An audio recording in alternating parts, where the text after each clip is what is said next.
अस्सलामुअलैकुम। आज हम एक ऐसे टूल को समझने वाले हैं जो आम पैमानों के मुकाबले में कहीं ज्यादा दुरुस्त पैमाइश कर सकता है। चलें फिर मिलकर इस दिलचस्प आले के राजों से पर्दा उठाते हैं। अच्छा, तो सबसे पहला सवाल तो यही जहन में आता है कि जब हमारे पास एक आम रोलर मौजूद है तो हमें उससे ज्यादा दुरुस्त पैमाइश की जरूरत ही क्यों पड़ती है। और यही वो सवाल है जो हमें एक बहुत खास आले की तरफ लेकर जाता है। और इसका जवाब है वर्नियर कैलिपर। जी हाँ, ये वो आला है जो इंजीनियरिंग और साइंस में बहुत ही छोटी और बिल्कुल ठीक पैमाइश के लिए इस्तेमाल होता है, यानी ऐसी जगहों पर जहां 1 मिलीमीटर का फर्क भी बहुत बड़ा माना जाता है। चलें, सबसे पहले तो इस आले के अलग अलग हिस्सों से जान पहचान कर लेते हैं ताकि इसका इस्तेमाल समझना हमारे लिए और भी आसान हो जाए। तो इस तस्वीर में वर्नियर कैलिपर के 4 बुनियादी हिस्से नजर आ रहे हैं। ये जो नीचे वाले बड़े जबड़े हैं, इन्हें कहते हैं बैरूनी जबड़े या आउटसाइड जॉज। ये किसी चीज की मोटाई नापते हैं। और ऊपर वाले छोटे जबड़े हैं अंदरूनी जबड़े या इनसाइड जॉज, जो किसी पाइप जैसी चीज का अंदरूनी डायमीटर नापने के काम आते हैं।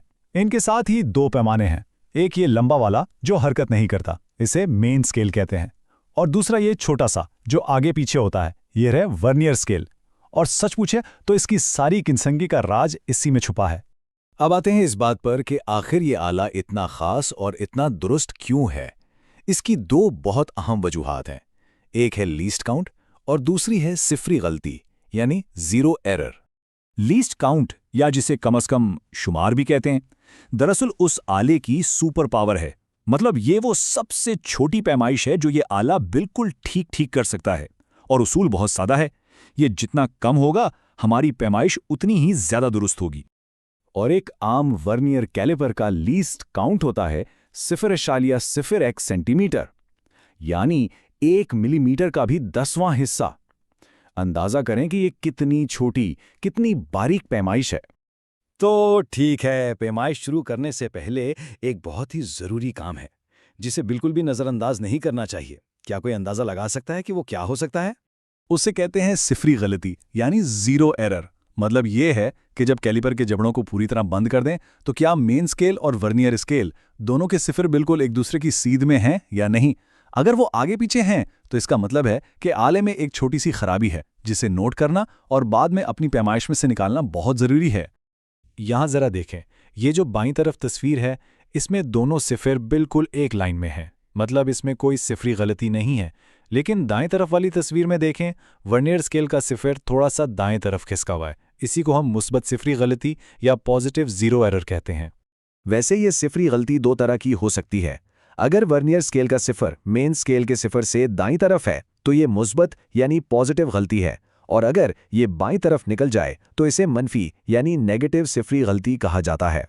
और सबसे अहम बात ये याद रखने की है कि जो भी सिफरी गलती हो उसकी इस्लाह यानी जीरो करेक्शन करना लाजमी है। अगर गलती मुस्बत हो तो इसे कुल पैमाइश से मनफी कर देते हैं, और अगर गलती मनफी हो तो इससे जमा कर देते हैं। तब जाकर हमें बिल्कुल सही और दुरुस्त नतीजा मिलता है। चलें जी, तो अब आते हैं असल काम की तरफ, यानी इस कैलिपर से पैमाइश आखिर ली कैसे जाती है। इसके सिर्फ 4 आसान से स्टेप्स हैं। सबसे पहले जिस चीज को नापना है उसे जबड़ों में मजबूती से पकड़ लें। फिर मेन स्केल पर वो रीडिंग नोट करें जो वर्नियर स्केल के सिफर से बिल्कुल पहले आ रही हो। उसके बाद वर्नियर स्केल पर वो लाइन ढूंढें जो मेन स्केल की किसी भी लाइन से बिल्कुल सीधी मिल रही हो, और आखिर में एक छोटे से फॉर्मूले से हतमी रीडिंग निकाल लें। और ये रहा वो मास्टर फॉर्मूला, कुल रीडिंग बराबर है मेन स्केल रीडिंग के, जिसमें जमा किया जाता है वर्नियर स्केल के मिलाप को लीस्ट काउंट से ज़रब देकर। बस यही फॉर्मूला इस पूरे आले की बुनियाद है। अच्छा, अब जरा इस तस्वीर वाली मिसाल को इस टेबल में देखते हैं। यहाँ मेन स्केल की रीडिंग है 3.0 सेंटीमीटर। वर्नियर स्केल की चौथी लाइन मेन स्केल से मिल रही है, और लीस्ट काउंट तो हमें मालूम ही है 0.01 सेंटीमीटर।